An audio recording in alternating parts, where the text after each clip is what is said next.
মা মিন আইয়ামিন আহাব্বু ইলা আল্লাহি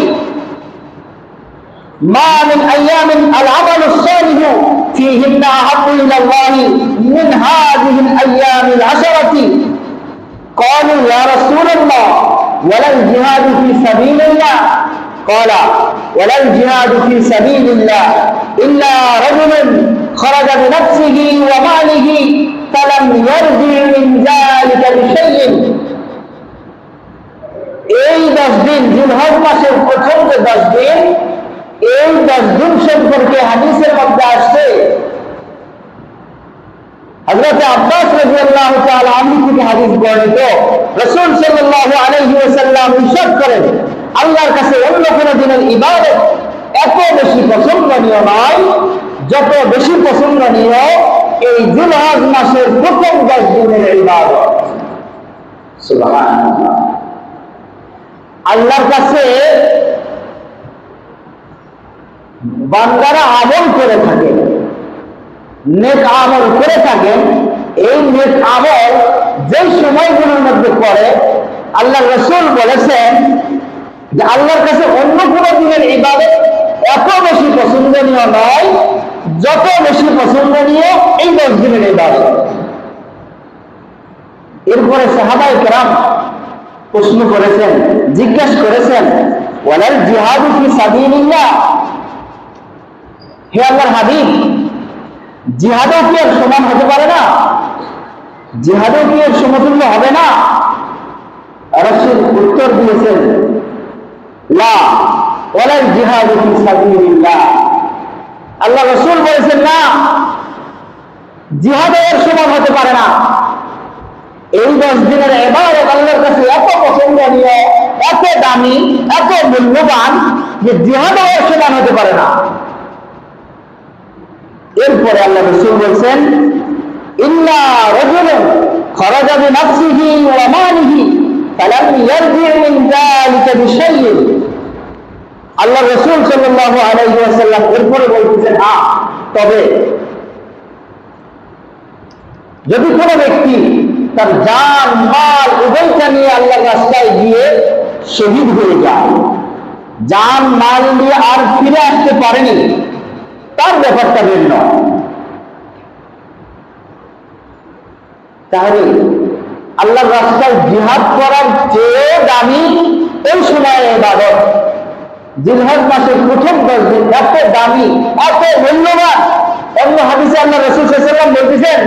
আন আবি হুরায়রা রাদিয়াল্লাহু তাআলা আনহু قال رسول الله صلى الله عليه وسلم ما من ايام احب الى الله ان يتعبد له فيها من عشر ذي الحجه يعدل صيام كل يوم منها بصيام سنه وقيام كل ليله منها بقيام ليله القدر হযরত আবু হুরায়রা রাদিয়াল্লাহু তাআলা আনহু থেকে বর্ণিত রাসূল সাল্লাল্লাহু আলাইহি ওয়াসাল্লাম ইরশাদ করেন আল্লাহর কাছে অন্য কোনো দিনের ইবাদত এত বেশি পছন্দনীয় নয় যত বেশি পছন্দনীয় জিলহজ মাসের প্রথম 10 দিনের ইবাদত এরপরে আল্লাহ রাসূল বলেন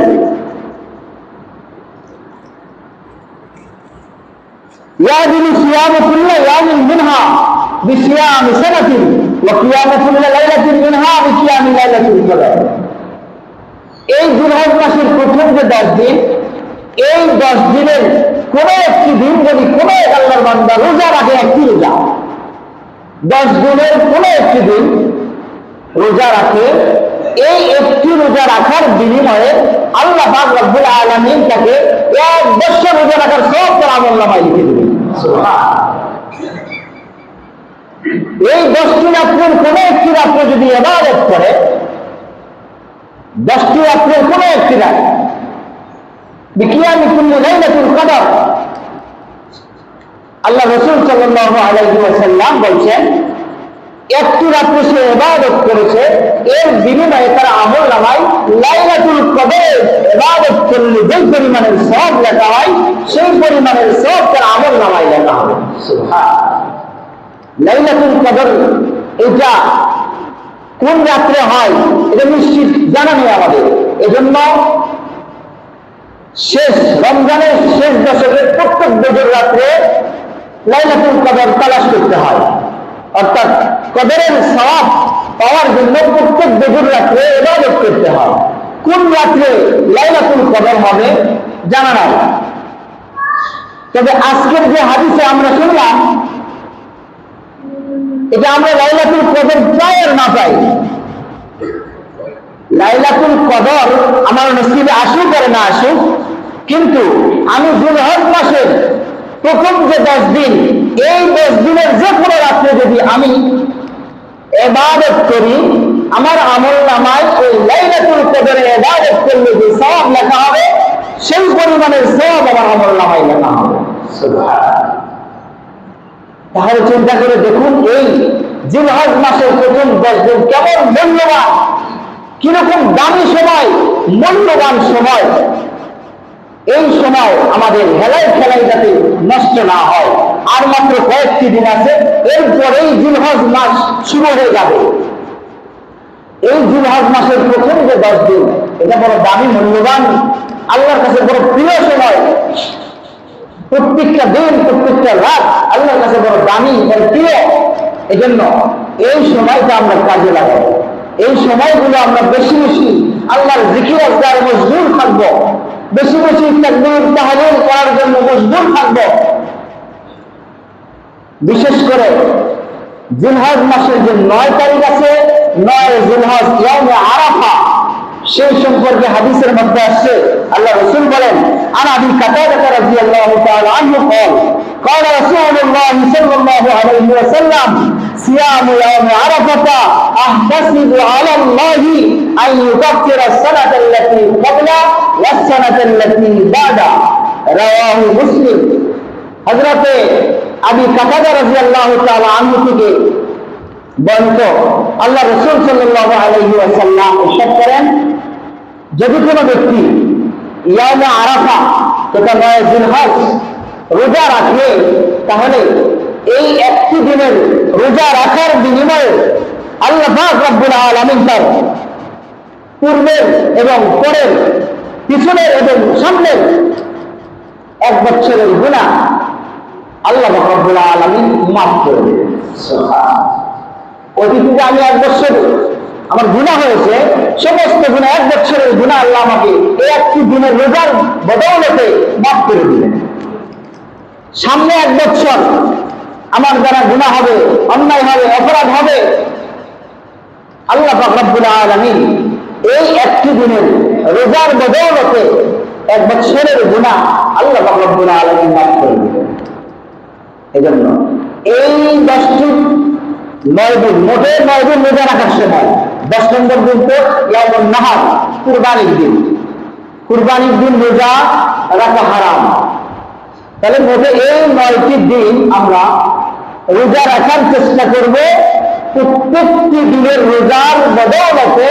আল্লাহ পাক রব্বুল আলামিন 1 বছর রোজা রাখার সওয়াব আমল নামায় লিখে দিবেন। এই জন্য প্রত্যেকটি দিন আমরা চেষ্টা করব যতটুকু সম্ভব নফল, ওয়াজিব নয়, ফরজ নয়, নফল রাখতে পারলে আমাদের উপকারে আসবে, না রাখলে গুনাহ হবে এমন নয়। এই জন্য চেষ্টা করব আল্লাহ পাক আমাদেরকে এই আমলগুলো করার তৌফিক দান করুন, আমিন। এরপরে জিলহজ মাসের আরেকটি আমল হাদিসের মধ্যে আসছে, যারা কুরবানি করতে যারা ইচ্ছা পোষণ করেছে বা কুরবানি যারা করবে, হাদিসের মধ্যে আসছে তারা যেন চাঁদ ওঠার পর থেকে নিয়ে শরীরের নখ, চুল, অবাঞ্ছনীয় যে রঙগুলি রয়েছে এগুলি যেন না কাটে কুরবানি করার আগ পর্যন্ত। এইগুলি কাটতে নিষেধ করা হয়েছে, এটাও মুস্তাহাব আমল। এবং অন্য হাদিসে আসছে যারা কুরবানি দিতে পারবে না তারা এই আমল করবে। কুরবানি যারা দিবে তারা তো করবেই, যারা কুরবানি দিবে না, কুরবানি যাদের উপর ওয়াজিব নয়, কুরবানি দিতে পারছে না, তারা এই আমল করবে। এই আমলটা করলে এটা যারা হাজিগুন, যারা হজ করতে গিয়েছে তাদের কুরবানি করার আগ পর্যন্ত তাদের এইগুলো চুল, নখ ইত্যাদি এগুলো কাটা নিষেধ। এর মধ্যে আল্লাহ পাক রব্বুল আলামিনের বড় কি রহমত রয়েছে। যারা হাজি হজ করে আসার পরে হাদিসের মধ্যে আসছে যে তারা বেগুনা মাসুম বাচ্চা